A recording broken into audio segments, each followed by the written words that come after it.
saying, so I just want to talk for a bit. I was very happy today, and I'm so happy because I've been accepted as a writer for Radish. Now, honestly, I did not know what Radish was for a while. I've never read anything on Radish. Um, I was researching where to put my writing, and Reddit was talking about Radish. I found out that Radish is kind of similar to Inkit, but not really. In order for you to get on Radish, just like Inkit or just like a traditional publisher, you actually have to be approved. And so I started the approval process with a totally different story. It was called The Hitman Brothers. Again, I knew nothing about Radish, so I didn't even know that they did not accept or want incest stories on their books. And guess what? The Hitman Brothers are. It's an incest story. So now that I think about it, I think that might have been the reason why I was rejected. So this time I did The Stolen Bride. And it took a while. I think like 2 or 3 months to hear back from them. And when I heard back from them, they sent me a congratulations letter. So I am a writer on Radish. Now, again, I still don't know anything about Radish, but I'm very happy that they accepted my book, and I will see how it goes and try it out. Um, I love writing. That's one of my favorite things to do. Um, I've literally been single for quite some time because one, I'm tired of dating people who think that writing is just a hobby for me and assume that that means they can have all my attention when I'm writing, and that I should give up everything. And two, because I have very, very, um, I guess you can call it, as my mother calls it, high standards. And so if someone does not meet the standards that I set for myself, then they're just, they can't date me. And I let that be known rather quickly. For example, I take myself out. Okay. I love taking myself out. Um, and I'm actually going to take myself out to the Barclays Club. Um, I'm also taking myself to a speakeasy. I love speakeasies. And I'm going out to the movies, Acme Theater. Um, I also took myself to New York City with my cousins for one of my cousins for a girls trip, and we went out to a play, just the two of us. For it was Wicked. We also went to see the movie.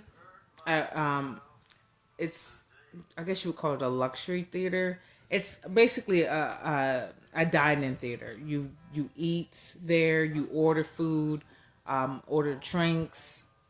Um, we ate at a French restaurant. Like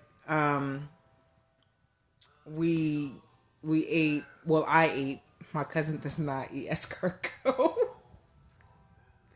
I ate escargot. Um, Me and my cousin we grew up like best friends. Actually, more like sisters. So, yeah, she does not like escargot. She's she likes to play video games. You know, she's very simple, which I love about my cousin. I love that she's simple. I love I can read her by a book. Um, I, on the other hand, am a little bit more adventurous than my cousin.